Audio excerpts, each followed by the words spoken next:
Welcome to Dockside Chat with Standard Marine. In this series, we speak with industry colleagues about their specific area of expertise.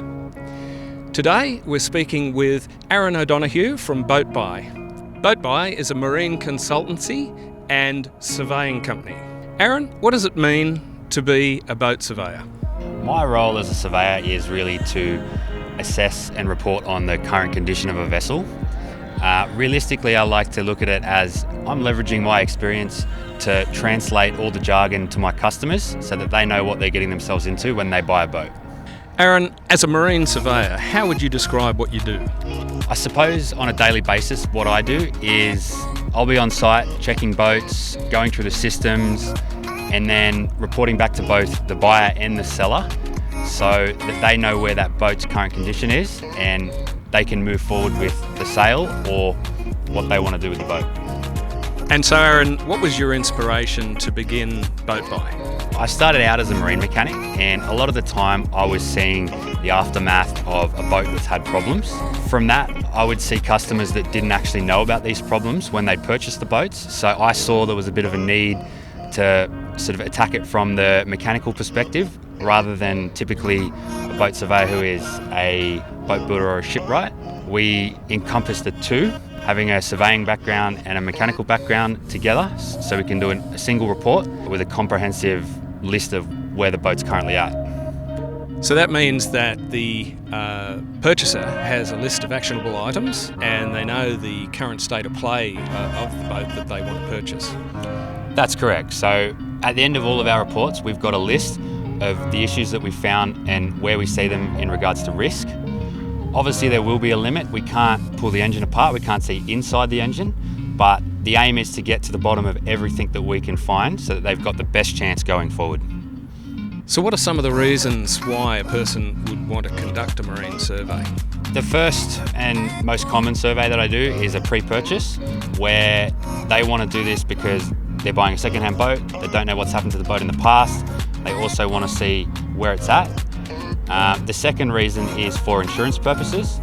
When an insurance company takes out a policy over a boat, they want a baseline condition of the boat before they're going to insure that asset. So do you survey all boats? What type of boats do you survey? So I don't touch anything with a sail or anything that's timber. With that being said, one day I'll be doing a 14-foot trailer boat, and then the next I might be doing a 105-foot super yacht. The main criteria for what I survey means that it just has to have an engine. So from your perspective, what's the biggest challenge that a boat buyer faces?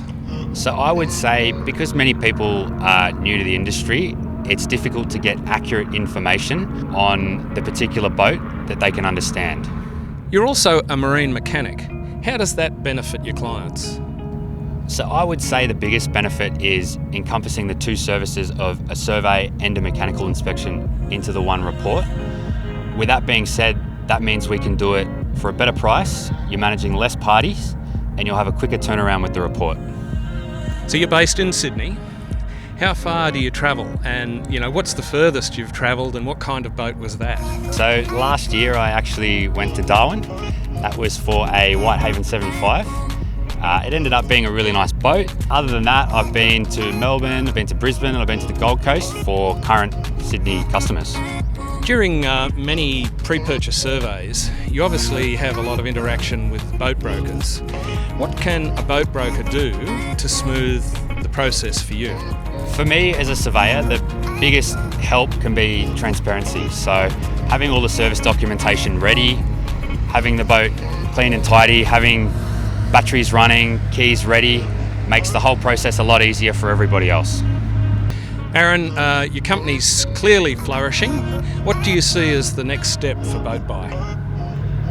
Look, I've always said I want to take this into other states of Australia and sort of take the industry from the other end of surveying. Whereas typically you would go and look for a surveyor, I want people to think they look for a surveyor and a mechanic that does the whole lot at the same time. And that obviously smooths the way for the buyer. Not having those two things done at the same time can mean an extended survey process. Look, it sure can, and not just that, it can even process into customers leaving out the mechanical side of it, or missing things that they should have really picked up on before they bought the boat. So growing your business will mean you'll need like-minded professionals. What kind of experience does somebody need to have to become a boat buyer surveyor? The number one non-negotiable requirement would be a trade as a marine mechanic and relevant experience. Second to that, it really depends on their attitude and willingness to learn and grow, and someone that gets as excited as I do to grow this into something bigger and better for the benefit of everyone. So you must find boats in all sorts of conditions when you're surveying them. You know, some good, some really bad. What would be your top 3 preventative maintenance tips for boat owners to help keep their boats in tip-top condition? So first things first, do not skip your servicing. It's ever so often that I see people say, I haven't used the boat, or I haven't done enough hours on it, so I'm not going to get it serviced. If you have a minor issue, even just a small water leak that doesn't get picked up at your annual service and continues on to the next year, that can transform into something a lot bigger and a lot more expensive. Second to that is the more you use your boat, the more reliable it's going to be. Obviously things like prop speed and anti-foul, they sort of rely on the fact that you're using the boat and water crossing the surface of the propeller blades and the bottom of the hull. The more you use it, the less the barnacles are going to grow on it, the smoother it's going to be. And then lastly, just having a look in your engine bay. If you keep a clean engine bay and have a really tight regime without any excuses for any leaks or oil or coolant or whatever that may be, then it's just a simple check in there, seeing if anything's changed, and if it has, you've got to go and investigate what that issue is. So it's a lot easier to spot leaks and things like that when your engine bay is clean, right? You've got a nice white gel coat and you see the oil dripping there very easily, don't you? We definitely do. So some people get a little bit paranoid thinking, you know, has somebody cleaned this up for the sale? But having a boat that's really dirty is going to be harder to spot problems because it all blends in together. Whereas if it's spotless, clean, we do what we need to do, we give it a good run, you're going to know straight away what's going on in there.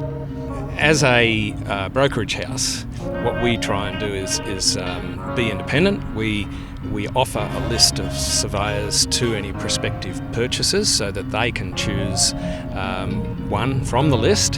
What would you suggest to a buyer that would help them narrow down that list? If I was looking to hire anyone for that fact, I would ask for a copy of a sample report, and I'd also have a phone call and chat to that surveyor. You know, ask them a couple of questions that you're curious about, ask them about the particular make and model of that boat, and just see what they say. You'll get a bit of a feeling after chatting to someone what you think and what their work's like after seeing it, and you can decide from there. And it's really good to have a good rapport with your surveyor, right? Definitely, yeah. He's the man, you know, saving you all the money and looking after that expensive investment purchase that you're about to buy. So you want to make sure that you pick the right person. You don't want to just take anybody. Aaron, thanks very much for talking with us today on Dockside Chat with Standen Marine. If you liked what you heard today, don't forget to hit the subscribe button on our YouTube channel or like and follow us on social media.